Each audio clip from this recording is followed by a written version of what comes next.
Então, o conceito da naturologia é um conhecimento da área da saúde baseado numa pluralidade de saberes vitalistas, né, que parte do pressuposto da relação de interagência e das terapias para o cuidado à saúde, né. Então, é uma profissão que tem uma visão diferente, mais voltada para o vitalismo, mais voltado para a saúde. A gente não chama de paciente, chama de interagente.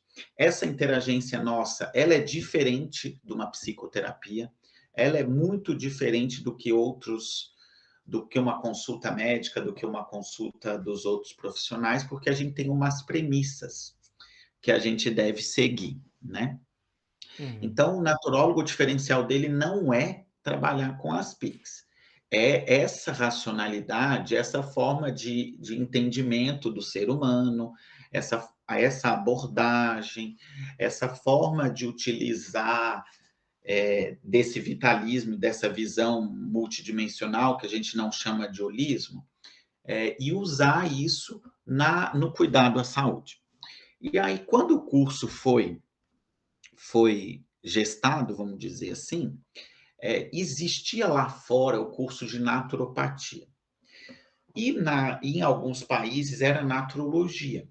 Os idealizadores pensaram que eles não queriam um curso voltado para doença, para alopatia, eles queriam um curso que fosse diferente, que pudesse trabalhar na educação, na arte. Eles viam a naturologia não somente no âmbito clínico, né? Uhum. Mas eles também entendiam patos apenas como sofrimento, doença. E por isso escolheram o termo naturologia. Hoje, quando a gente vai contar a história, que eles falaram que eles tinham pensado em colocar naturopatia, o patos não remete só à doença, remete à paixão, né? Uhum. Mas seria é, considerar que a gente poderia trabalhar essa natureza da pessoa, também é outro entendimento da palavra, de uma forma mais relacionada com os recursos naturais. Então, lá fora, os cursos são chamados de naturopatia e aqui dentro de naturologia. E a gente, no Brasil, existe o curso superior de naturologia. Mas, dependendo do país, você tem o técnico, você tem o formado em outra graduação que pode fazer uma residência em naturopatia ou a própria graduação. E a OMS tem uma definição muito interessante, que ela diz o quê? A naturopatia é o que ela pode ser em cada país, baseado nas culturas e na lei. Então, por exemplo, na Austrália, que a nutrição não é regulamentada, o naturopata lá usa muito alimentação. Uhum. Nos Estados Unidos, que é regulamentado, lá não tem um SUS público como o nosso, o naturopata, ele pede até exame de sangue e outras coisas. Ele faz pequenos procedimentos, ele foca os seus estudos em 7 terapias, né. Uma Uhum. delas é o counseling, que tem semelhanças com a nossa relação de interagência, né, o aconselhamento. E em outros países vão ter diferenças também. E aqui no Brasil, nós temos as nossas diferenças. O naturólogo, por exemplo, no Brasil, usa muito floral, muita aromaterapia, diferente do naturólogo da Austrália, diferente do formado nos Estados Unidos. E antes tinha uma crise de identidade no campo da naturologia de dizer que era muito diferente, que não era a mesma coisa. E aí a provocação era a seguinte: será que o Brasil é tão 10 assim que ele inventou uma coisa que ninguém no mundo tinha imaginado antes? Não. Uhum. Vários lugares já pensaram isso. E aí eu vou comparar com a formação médica.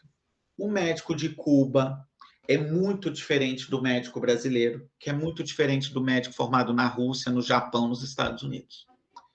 Mas todos são médicos. Nenhum tem essa crise de identidade de achar que não é médico, né?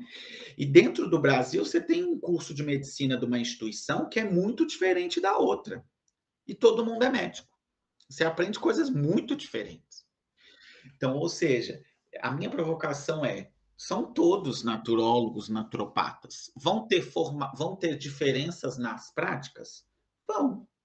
Seja o que formou na universidade na Cruzeiro do Sul, que formou na Unisul, o que formou há 20 anos atrás é muito diferente do que formou hoje, e que é diferente de outros países, né. Uhum, Então, tô falando do curso superior da nossa formação em naturologia, né. Mas poderia existir em alguns países, tem o técnico, tem o residente que não é formado na graduação em naturopatia em alguns países, né. uhum. Eu acho que tem um ponto também, que né, esse reconhecimento das várias terapias, né, naturais, né, chamadas assim, né, né, praticamente, né, todos os países do mundo têm a sua cultura de cuidado e um conjunto de técnicas específicas, né, que foram, no maior grau ou menor grau, né, sistematizado e profissionalizado, né. É por isso que né, a Organização Mundial de Saúde entendeu, né, que esses grupos de terapeutas, né, que né, fizeram essa sistematização, e aí alguns de nível superior, alguns de nível técnico, outros num nível ainda muito, né, das práticas populares, mas são saberes, né, naturais, né, daquele continente, ou daquele país específico, né, então isso se deu um reconhecimento, né, e aí é interessante que tem um benchmark, né, um documento da OMS, né, é, buscando orientar os países sobre uma formação mínima, né? Mas as práticas específicas, eles falam que são as práticas dos países, né? Então eles colocam a formação mínima, né, de algumas disciplinas, inclusive porque o que a OMS defende é que esses profissionais sejam reconhecidos e integrados aos sistemas oficiais de saúde. Né? Então, essa é o objetivo do documento da OMS, do benchmark, né? Para que eles tenham essa formação adequada para atuar junto com outros profissionais, né, que tem a linguagem da biomedicina, né, e por isso eles fazem esse contato, né? Mas eles não definem, tipo assim, o escopo mínimo de práticas ou quais são as características, né? Isso vai variar muito, né, de país para país, né? E a OMS entende que isso é natural porque cada país teve, né, sua história, sua cultura, né, de organização dessas práticas de cuidado, né? Isso, as diretrizes, comparando o nosso curso, né, no Brasil com as diretrizes da OMS para naturopatia, é mais de 95% de similaridade, né.